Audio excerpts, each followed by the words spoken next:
Kita lanjut, Bu. Bu, kemudian terhadap pelaku ini, dua orang ini, ibu dan yang pacarnya ibu ini, mereka disangkakan apa, Bu? Pengawalan untuk pasal-pasal yang supaya boleh dikatakan jeratannya itu tidak memang memberikan kejeraan mungkin supaya atau seperti apa. Sekarang bagaimana, Bu, kondisinya? Apa yang kita akan boleh dikatakan kita mengawal ini kasus ini, apa yang bisa kita lakukan terhadap pelaku? Iya, yang pertama tentu kalau pasal memang pasal berlapis ya, karena kejahatan yang dilakukan juga berlapis gitu ya. Jadi ada pasal kekerasan, pasal 80 Undang-Undang Perlindungan Anak, fisik. Kemudian juga ada pasal 81 karena ada kekerasan seksual, itu pencabulan. Jadi semua sangat mungkin ada pasal lain yang akan dipasarkan oleh kepolisian dengan melihat nanti bagaimana perkembangan penyidikan ya. Tapi paling nggak dua pasal ini pastikan harus akan masuk gitu ya, 80 dan 81. Kekerasan fisik kemudian juga kekerasan seksual, pencabulan. Nah, untuk yang ibu ya yang mengetahui gitu ya.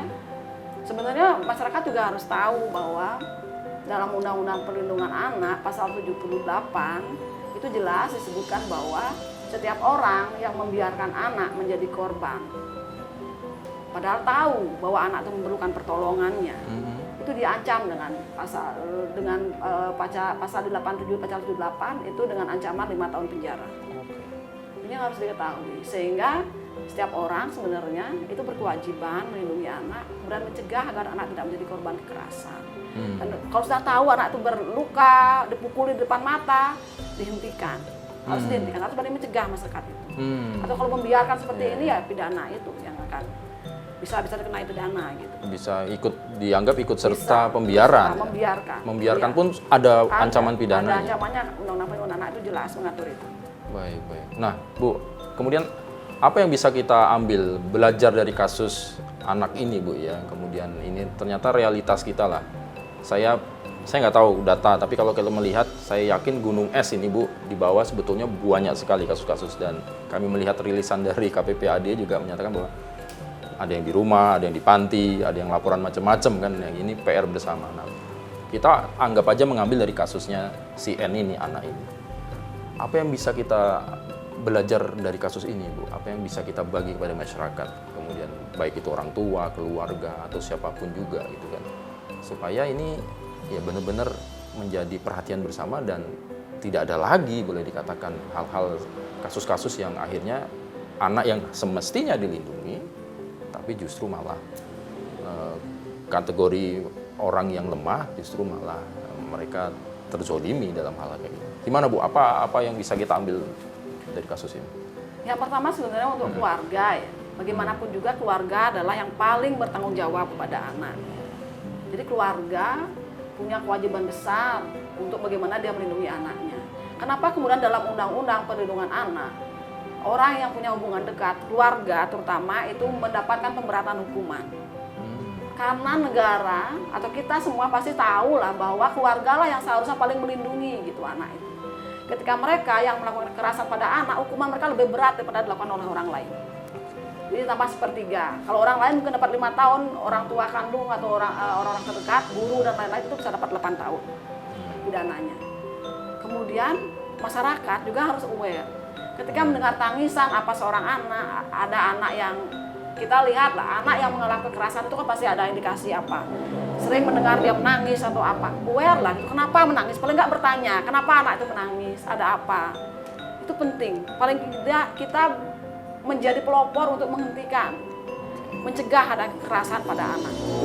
Kadang-kadang ini kan kalau ini tidak ada, orang yang melakukan kekerasan itu merasa nyaman aja melakukan itu. Karena nggak ada orang yang menegur, mengingatkan, nggak ada yang peduli gitu. Ini yang kita harapkan ke tengah masyarakat kita. Mari berani untuk menghentikan, kemudian kalau mendengar, berani mencegah gitu. Kemudian kalau menemukan berani melaporkan. Pasti kok masyarakat yang melaporkan pun pasti juga akan dilindungi. Kita semua pasti akan bersama-sama melindungi pelapor gitu ya. Karena orang takut melapor, Mas.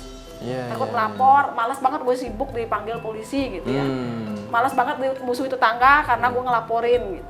Tapi ini penting. Paling tidak kita menyelamatkan manusia, menyelamatkan nyawa seorang anak dengan keberanian kita melapor. kalaupun nggak berani dia melapor sendiri ke polisi, datang ke lembaga-lembaga yang ada. Kalau kami di PPAD bisa, di UPTD, PPA, staf kabupaten kota ada, ke sana. Mungkin mereka, kalau yang ini masyarakat ini nggak berani ngelapor, kita ini yang bisa menjadi pelapornya gitu. Tapi paling nggak kita dapat informasinya dari mereka, karena mereka kan yang tahu. Paling nggak kita bisa lebih awal mengamankan korban, lebih awal menyelamatkan korban. Ini yang penting, yang harus masyarakat kita tahu. Baik, jadi kesadaran kita bersama ya, Pasti, Ibu ya. itu yang paling penting. Baik, nah mungkin terakhir terhadap sekarang kasus ininya apa statusnya Bu? Tersangka? Sudah tersangka. Sudah tersangka ya, berarti sudah proses gitu Sudah ya? proses, Nah, pemberkasan dan lain-lain. Sekarang polisi sedang menambahkan pasal barunya, sedang melengkapi bukti-bukti untuk temuan baru ini juga. baik. Kalau harapannya apa Bu? Sampai ke nanti proses ke pengadilan lah berikan. Harapan dari KPPAD supaya terdakwa ini gimana sih Bu? Wih, saya gemas ya. Oke. Hukum berat harus orang ini. Gitu. Harus pasal berlapis, hukumannya pun harus berat gitu. Karena kekerasan yang dilakukannya dia sudah melakukan semua ya bentuk kekerasan ada dalam undang-undang itu. Fisik, psikis, penelantaran, bahkan seksual. Dia harus mendapatkan hukuman seberat-beratnya gitu. Jadi Kalau bisa seumur hidup deh gitu. Iya, Benar, ya, itu ya. benar-benar gimana ya? Itu kejam sekali itu. Anak tuh cacat, giginya, kakinya patah itu cacat. luar biasa. Iya. Dan belum lagi kekerasan seksual itu kan cacat, Mbak. Hmm. Akhirnya tuh anak-anak tuh mengalami kekerasan berlapis. Itu pemulihannya tuh sangat panjang. Trauma yang akan dialami anak itu sungguh akan berat ke depan. Ini orangnya harus mendapatkan hukum yang sangat berat. Nah sekarang kan terhadap korban Bu, pendampingan apa yang diberikan oleh KPPAD? Kan saya yakin semua terluka, apalagi anak, bayangin usia 4 tahun kalau nggak salah ya. Iya. Sangat masih balita betul di bawah 5 tahun. Nah pendampingan apa Bu? Kan sekarang sudah di rumah, kemudian di bawah perlindungan ayahnya. Nah pemantauan KPPAD atau penyertaan KPPAD kemudian selain di kasus di kepolisiannya ya Bu ya, apa sih Bu perannya kemudian?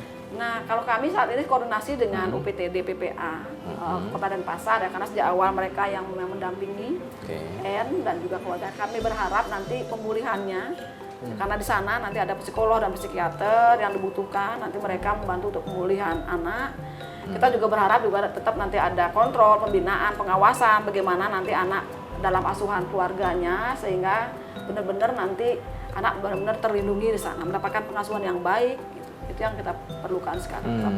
Pemulihan anak ini yang paling penting saat ini. Kalau kami sih di samping mengawali kepolisian, kita juga komunikasi untuk bagaimana pemulihan anak ini. Jadi mengawal kasusnya secara pidana, kemudian kita juga mengawal bagaimana pemulihan ini yang jauh lebih penting ya. Karena memang traumatis ini yang sangat luar biasa. Kalau dari pengalaman-pengalaman yang sudah Bu dalam mendampingi kasus-kasus yang sama, boleh dikatakan anak-anak lah, relatively yang boleh dikatakan di bawah 12 tahun gitu ya. Itu selama ini kendalanya apa sih Bu? Atau apa yang ditemui? Apakah misalnya jeratan itu sudah sesuai hasil keputusan dari pengadilan, atau harusnya nggak begitu karena melihat dari kasus? Nggak apa-apa sih kalau boleh dibuka sedikit lah pengalaman apa sih Bu yang menjadi genjalan? Nah, mudah-mudahan ini juga menjadi bersama kita renungkan gitu kan ya. Iya, memang kalau kita melihat kasus-kasus ya, kalau kasus ini saya yakin semua orang pasti geram dan akan berat gitu. Tapi kalau kita melihat beberapa kasus-kasus sebelumnya gitu, memang ada sih ya. Misalnya kalau kami kan banyak dengan kepolisian misalnya. Kalau kepolisian kita udah sepakat, misalnya dulu kita sepakat bahwa ini adalah trafficking gitu. Tapi ternyata setelah dilakukan persidangan, ternyata tuntutannya bukan perdagangan, bukan trafficking, malah eksploitasi seksual misalnya. Seperti itulah ya. Jadi ya, tapi kita tetap berusaha untuk mengawal, tapi kita kan tidak bisa mengintervensi sedemikian rupa gitu. Karena independensi dari aparat penegak hukum juga ada, mereka juga melihat apa yang menurut mereka lihat itu yang mereka buat, tapi kita kan juga bisa melihat punya cara pandang yang berbeda gitu. Paling gitu aja sih Mas, misalnya kayak gitu deh. Jadi sehingga kadang-kadang kita berharap ini harus dihukum berat karena ini kita duga misalnya perdagangan anak, kok malah eksploitasi, hukumnya lebih ringan, terus kemudian restitusinya kita malah tambah berat untuk dapatnya gitu. Padahal kalau misalnya perdagangan orang gitu, masuk perdagangan anak gitu, itu udah jelas bisa ada restitusinya, itu lebih mudah bagi kita gitu. Baik, baik. Jadi memang ini lagi-lagi ya peran dari pihak Iya. kepolisian ya, termasuk Iya. tuntutan dari kejaksaan mungkin. Iya, itu Akhirnya, harapannya. karena ujungnya di sana gitu kan. Lepas dari itu kita sudah nggak bisa. Itu kejadian pernah soalnya. Kita kecewa sebenarnya, kok bisa gitu. Iya. Baik, baik. Aduh, luar biasa. Baik, terima kasih Bu Yastini atas waktunya bersama Sapa Redaksi On Location. Dan ya mudah-mudahan ini betul-betul menjadi pembelajaran kita bersama dan dikawal Bu. Amin, Karena ini ya ada transparansi sekarang, Iya. sudah viral juga, jadi sorotan masyarakat. Jadi saya kira kita berkeyakinan supaya sampai nanti di pengadilan pun hasilnya sesuai yang harus dipertanggungjawabkan sesuai dengan aturan hukum yang ada. Salam sehat ya Bu. Sehat selalu. Selalu. Sehat selalu. Terima kasih banyak. Terima kasih. Baik saudara, habis ini atau setelah ini saya akan menjumpai bagian psikolog untuk mengetahui bagaimana penanganan anak korban dari kekerasan ataupun pelecehan seksual. Jangan kemana-mana, ikut saya.